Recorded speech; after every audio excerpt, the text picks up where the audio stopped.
भारत माता की, भारत माता की, भारत माता की। उत्तर प्रदेश के लोकप्रिय मुख्यमंत्री योगी आदित्यनाथ जी, केंद्रीय मंत्रिमंडल के मेरे साथी पंकज चौधरी जी, जयंत चौधरी जी, उत्तर प्रदेश के उप मुख्यमंत्री ब्रजेश पाठक जी, यूपी सरकार के मंत्रीगण, संसद में मेरे साथीगण, विधायकगण और विशाल संख्या में आए हुए मेरे प्यारे भाई और बहनों, बाबा औगड़नाथ की इस पावन धरती पर मेरठ की क्रांति धरा पर आज विकसित उत्तर प्रदेश, विकसित भारत, इसके लिए नई क्रांति को ऊर्जा मिल रही है। आज पहली बार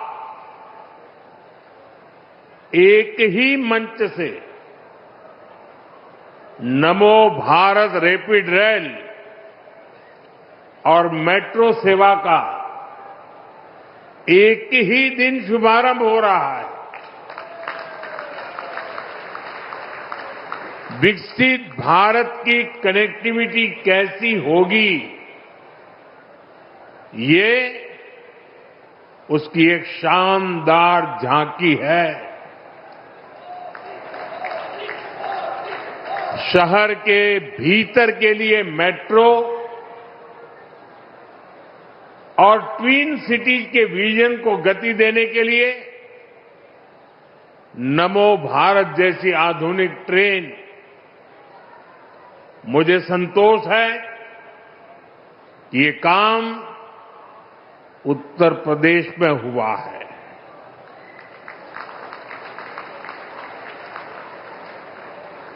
भाइयों और बहनों, आज का ये कार्यक्रम भाजपा की डबल इंजन सरकार की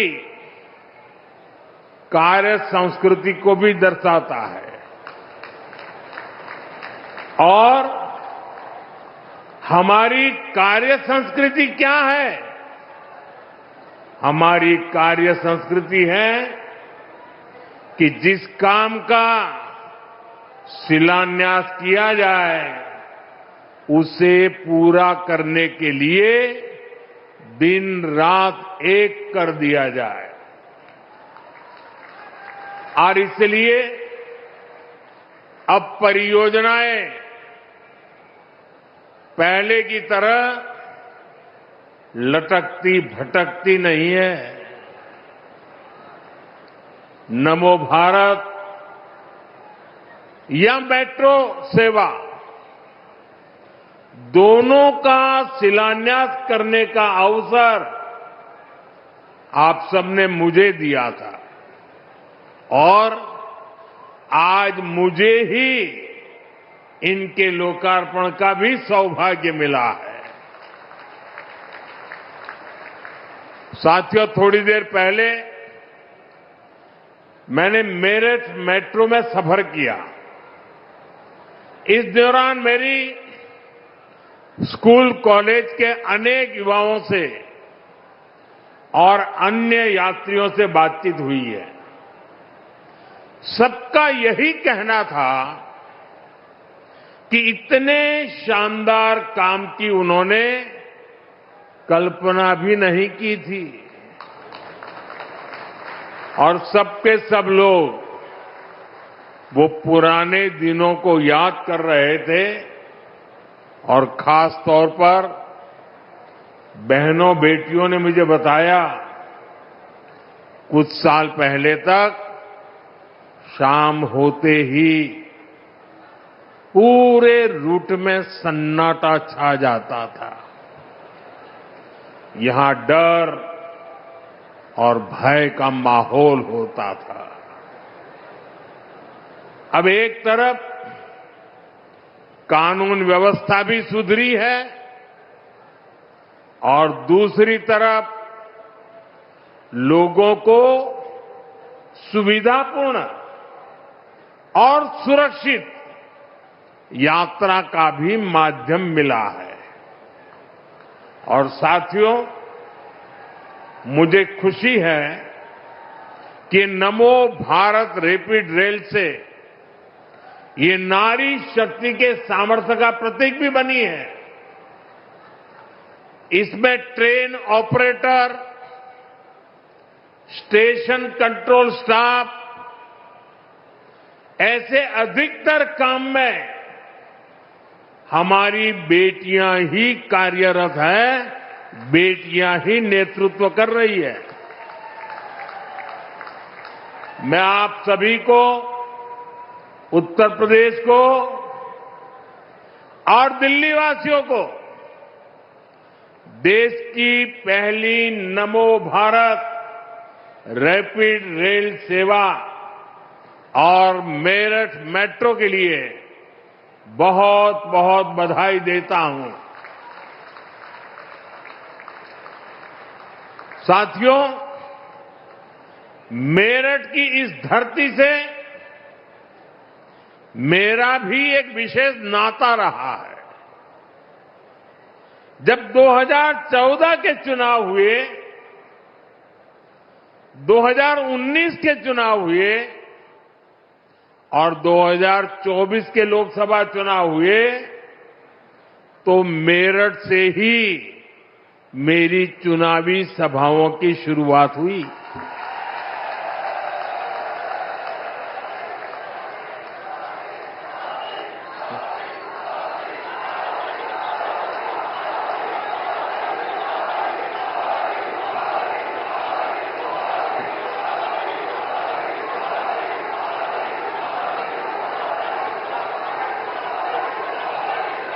मेरठ के आप लोगों ने,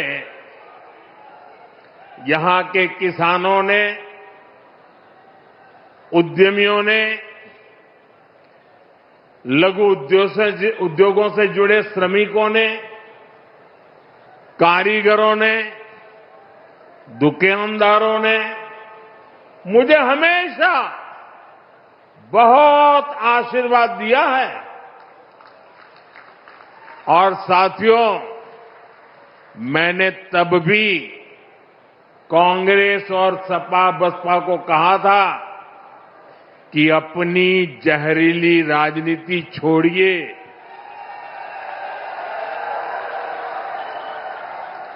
और आइए विकास के मुद्दे पर मुकाबला करके देखते हैं। साथियों, इन दलों ने तो अपनी जहरीली राजनीति नहीं बदली, लेकिन भाजपा ने विकास और अपनी नीति रीति, अपनी नियत में अगर एक बात को सर्वोपरि रखा तो वो है विकास, देश का विकास। इसका एक उदाहरण हमारी मेट्रो भी है, मेरठ मेट्रो भी है। साथियों, 2014 से पहले भारत में मेट्रो का विस्तार बहुत ही धीमी गति से हो रहा था।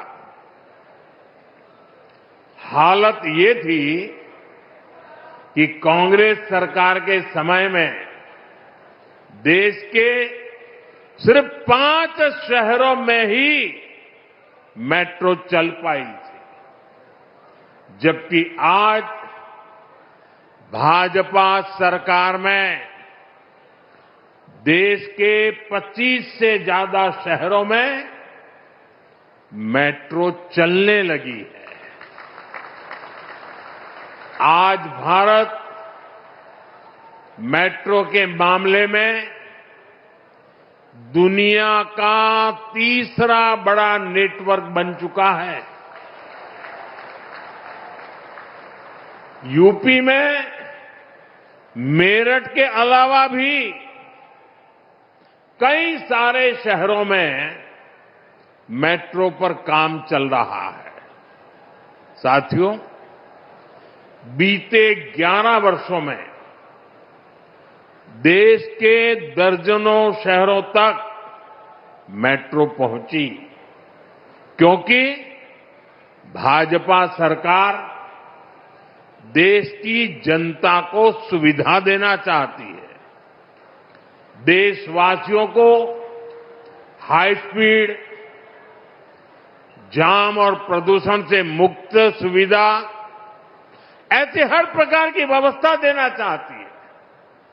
इसलिए आज नमो भारत जैसी आधुनिक सेमी हाई स्पीड ट्रेन चल रही है, वंदे भारत ट्रेन चल रही है। साथियों, कांग्रेस सपा की जब दिल्ली में सरकार थी, तब ये सब संभव ही नहीं था, क्योंकि तब इंफ्रास्ट्रक्चर के प्रोजेक्ट्स घोटालों में ही गुम हो जाते थे।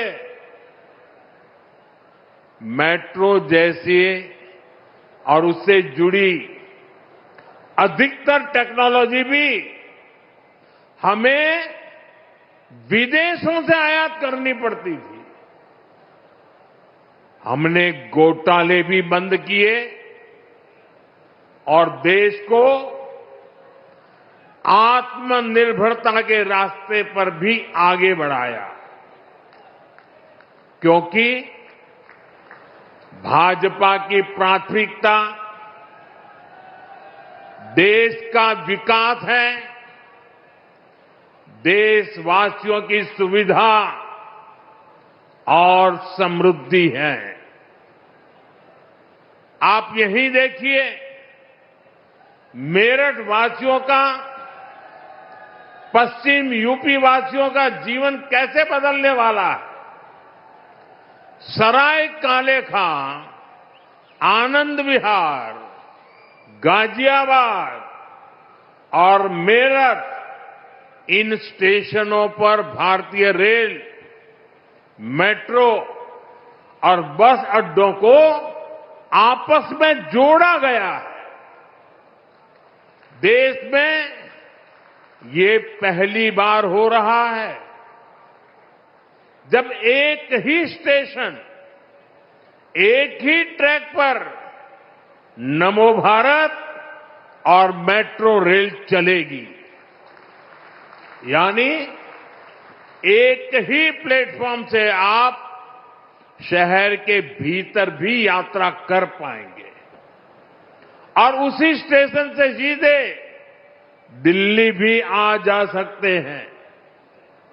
इससे मेरठ के आप जैसे हजारों साथियों को फायदा होगा, जो पढ़ाई के लिए, नौकरी के लिए, अन्य कामकाज के लिए रोजाना दिल्ली आते जाते हैं।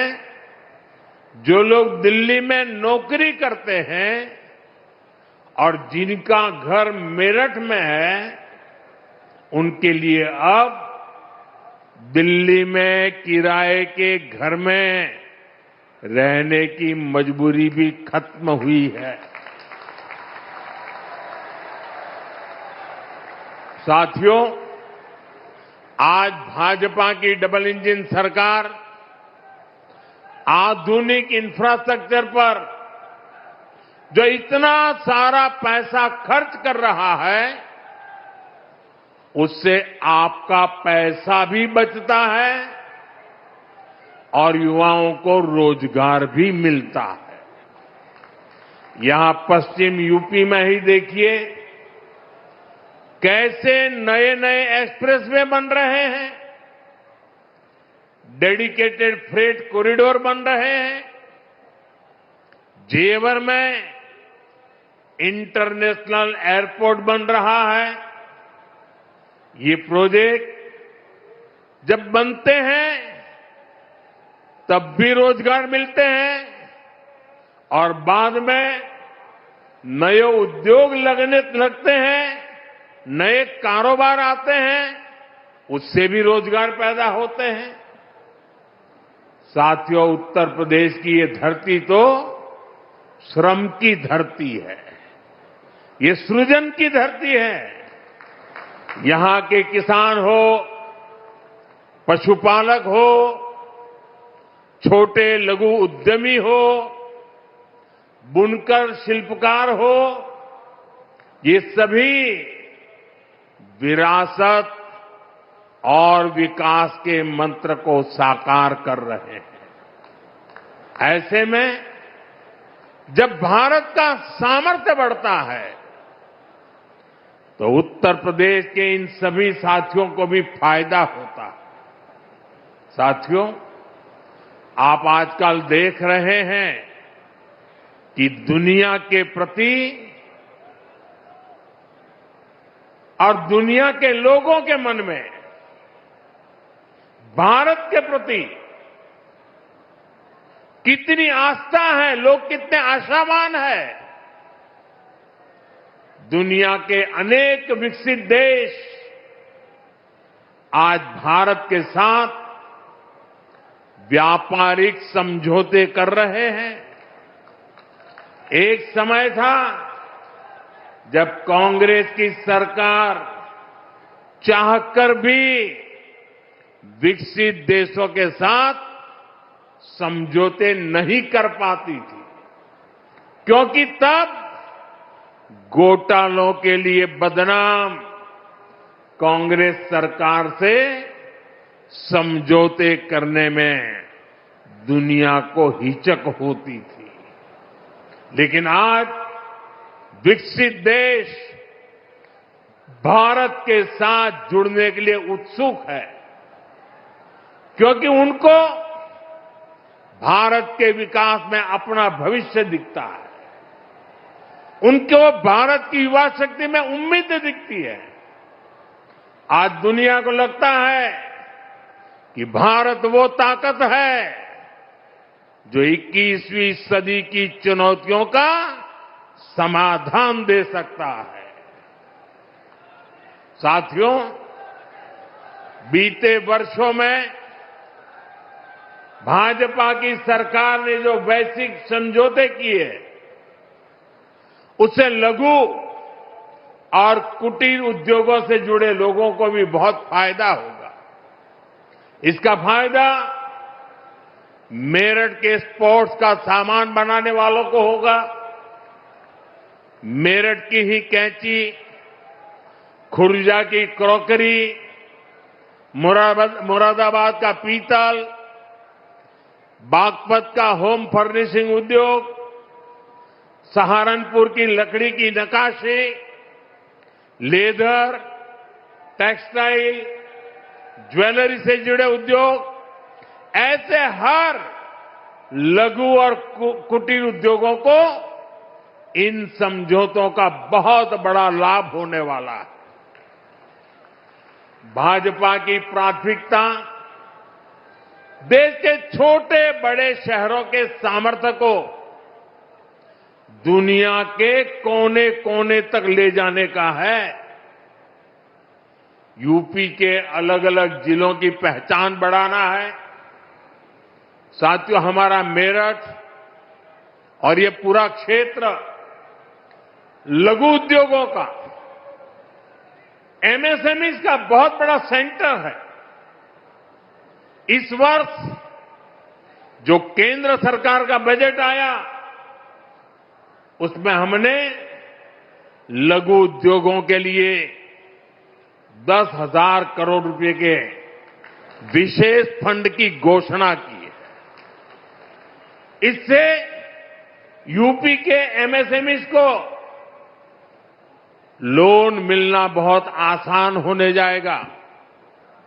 बजट में हमने कपड़ा उद्योग के लिए, बुनकर समाज के लिए महात्मा गांधी ग्राम स्वराज योजना की घोषणा की है।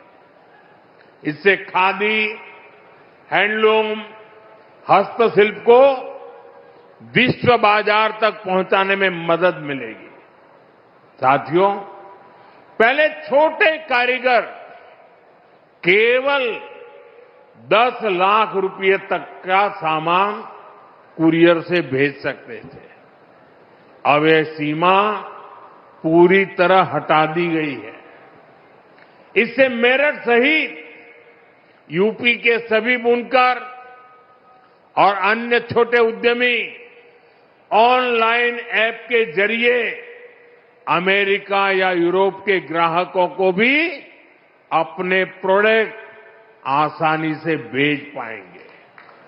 साथियों, मेरठ, हापुड़ और आसपास के इस क्षेत्र ने चौधरी चरण सिंह जी के विजन को शुरुआती दिनों से देखा है।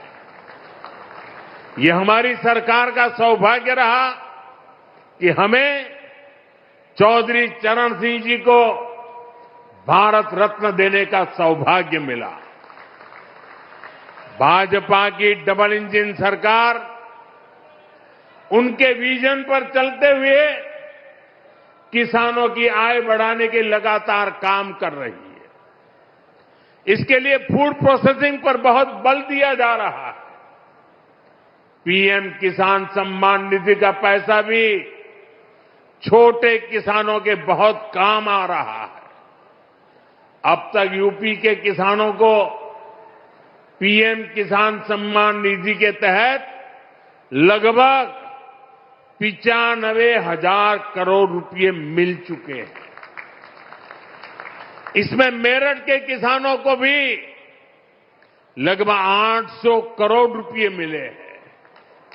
भाइयों और बहनों, एक तरफ आज देशवासी भारत को विकसित बनाने के लिए दिन रात मेहनत कर रहे हैं, लेकिन देश में ही कुछ राजनीतिक दल हैं जो भारत की सफलता को पचा नहीं पा रहे। अभी आपने देखा, भारत में दुनिया का सबसे बड़ा एआई सम्मेलन हुआ। दुनिया भर के 80 से अधिक देशों के प्रतिनिधि दिल्ली आए। दुनिया के करीब 20 देशों के राष्ट्राध्यक्ष भारत आए। लाखों लोग हिंदुस्तान के कोने कोने से दिल्ली में जुटे थे। दुनिया के विकासशील देशों में ऐसा सम्मेलन आज तक कभी नहीं हुआ। मैं जरा मेरठ के लोगों को पूछना चाहता हूं, ये जो एआई सम्मेलन हुआ, आपको गर्व हुआ कि नहीं हुआ? पूरी ताकत से बताइए, आपको गर्व हुआ कि नहीं हुआ? आपका माथा ऊंचा हुआ कि नहीं हुआ? आपका सीना चौड़ा हुआ कि नहीं हुआ? ये काम भारत के लिए हुआ कि नहीं हुआ है? भारत के युवाओं के लिए हुआ है कि नहीं हुआ है? भारत के भाग्य को बदलने के लिए हुआ है कि नहीं हुआ है? 21वीं सदी में लीडरशिप लेने के लिए हुआ है कि नहीं हुआ है? पूरा देश गर्व से भर गया।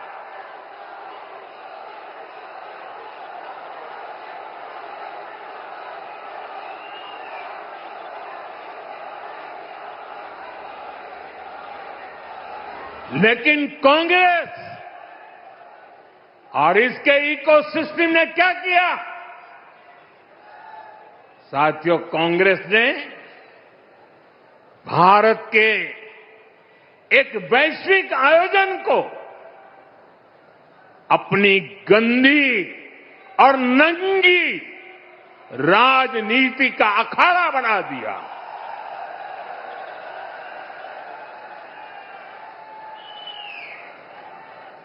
समारोह स्थल पर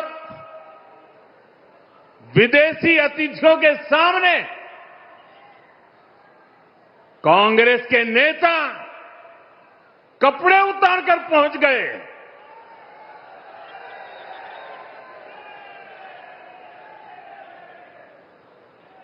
मैं कांग्रेस वालों को पूछता हूं, देश तो जानता है आप पहले से ही नंगे हो, फिर कपड़े उतारने की जरूरत क्या पड़ी?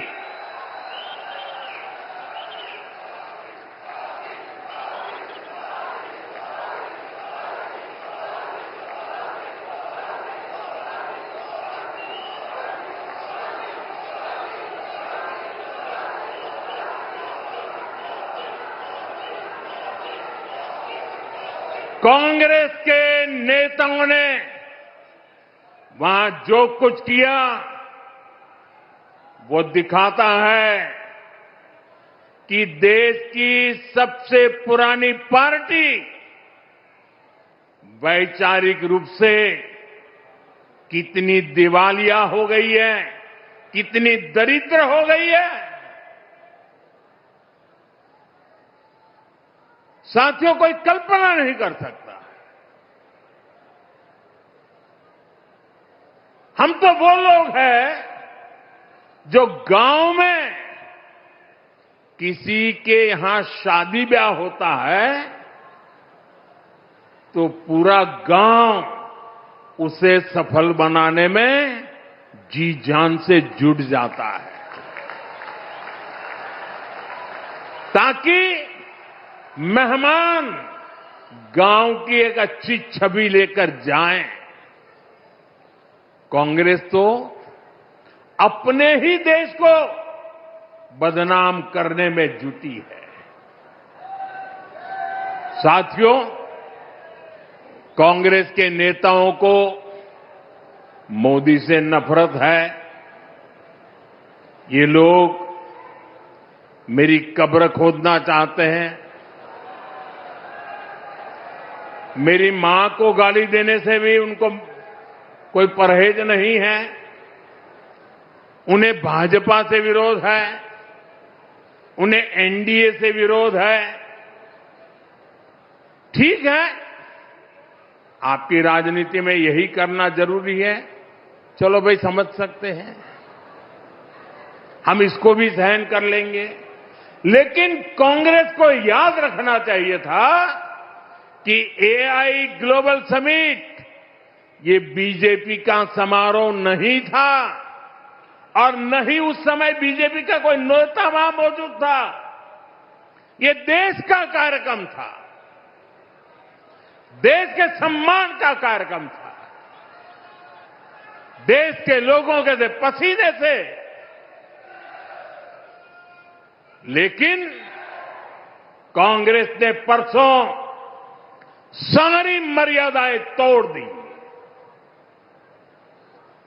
और पूरा देश कांग्रेस की इस रीति नीति पर थू थू हो रही है। लेकिन दुर्भाग्य देखिए, इतनी पुरानी पार्टी के नेता लाजने के बजाय गाजते हैं, बेशर्मी के साथ देश की बेइज्जती करने वालों का जयकारा कर रहे हैं।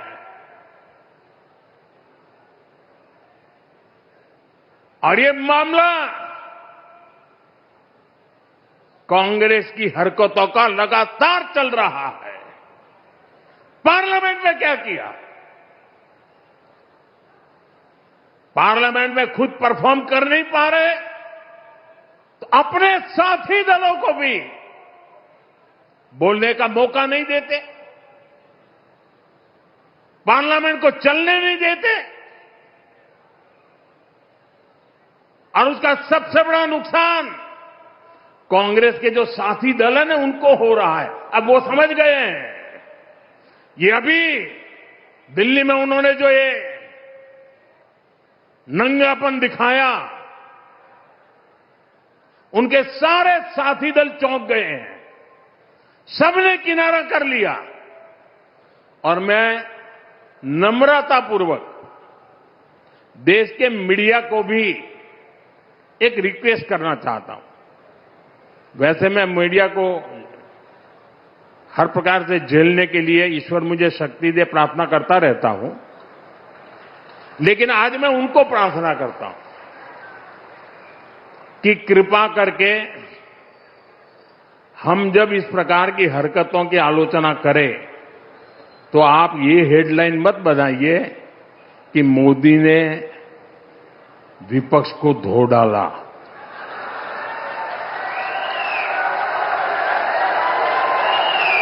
आप कांग्रेस को बचाने की ये चालाकियां बंद कीजिए। ये विपक्ष विपक्ष करके आप कांग्रेस को बचा रहे हैं और विपक्ष में जो और साथी बैठे हैं वो भी समझ गए हैं कि पाप कांग्रेस करती है और भुगतना उनको पड़ता है। और कांग्रेस की इकोसिस्टम हर बार बच के निकलने का एक खेल खेलती है कि पाप कांग्रेस करे, आलोचना कांग्रेस की हो, गुस्सा कांग्रेस पर हो, लेकिन मीडिया में कांग्रेस नहीं दिखती, विपक्ष शब्द दिखता है। क्यों भाई? क्यों कांग्रेस को बचा रहे हो? ऐसा करने से आप न कांग्रेस को बचा पाते हो, न कांग्रेस को सुधरने के लिए मजबूर करते हो। अगर आप एक बार छापना शुरू कर दोगे, बोलना शुरू कर दोगे, ये जनरल विपक्ष का दोष है। और देखिए दिल्ली में जो हुआ, क्या उसमें कोई टीएमसी के लोगों ने पाप किया है? नहीं किया है। डीएमके के लोगों ने पाप किया है? नहीं किया है। बसपा के लोगों ने पाप किया है? नहीं किया है। फारूक अब्दुल्ला जी की पार्टी ने पाप किया है? नहीं किया है। सिर्फ और सिर्फ सरफरे नेता, कांग्रेस के बेलगाम नेता देश को तबाह करने पर तुले हुए हैं। अगर आपको प्रधानमंत्री की कुर्सी पर बैठना है तो पहले आपको जनता के दिल जीतने पड़ेंगे।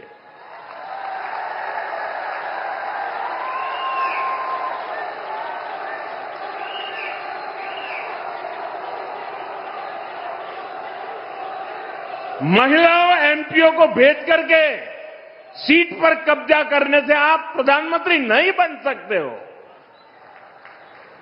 और माताओं बहनों को इस प्रकार से आगे करने की क्या मजबूरी है आपकी? क्या इतने खोखले हो गए हो आप लोग? साथियों, कांग्रेस देश के लिए बोझ बन गई है और मुझे इस बात का संतोष है कि दिल्ली में जो घटना घटी, कांग्रेस के सभी साथी दलों ने कांग्रेस की भरपूर आलोचना करने की हिम्मत दिखाई है।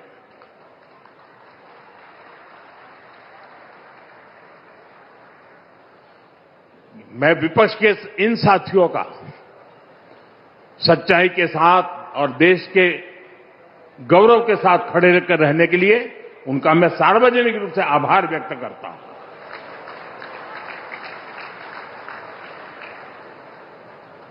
साथियों, भाजपा सरकार के लिए देश का विकास, यूपी का विकास सर्वोपरि है।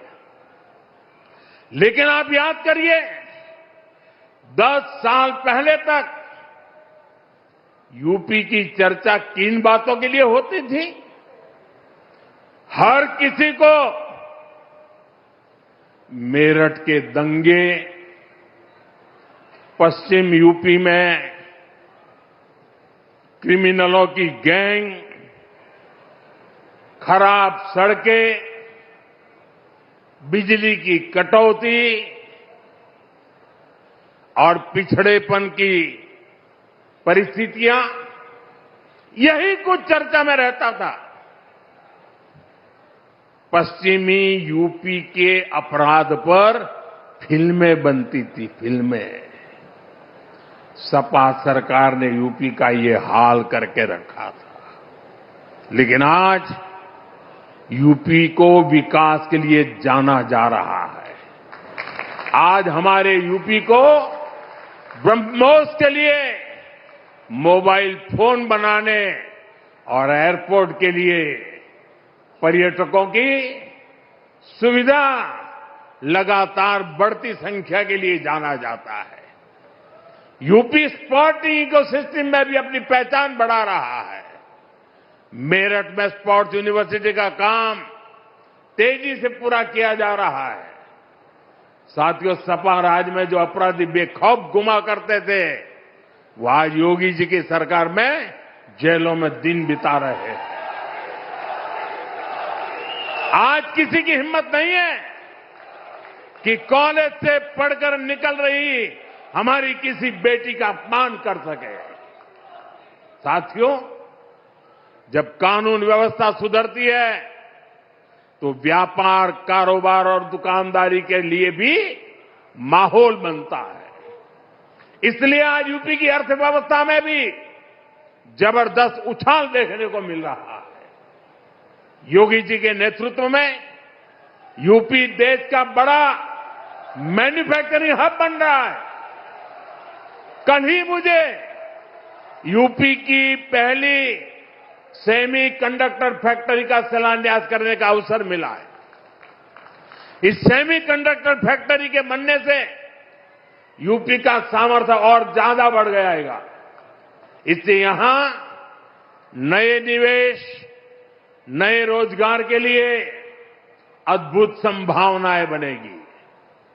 मैं आपको विश्वास दिलाता हूं, भाजपा की डबल इंजन सरकार ऐसे ही यूपी को देश की सबसे बड़ी इकोनॉमी बनाने के लिए काम करती रहेगी।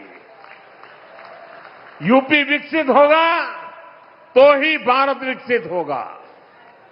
एक बार फिर आप सभी को नमो भारत ट्रेन और मेट्रो प्रोजेक्ट के लिए बहुत बहुत शुभकामनाएं देता हूं।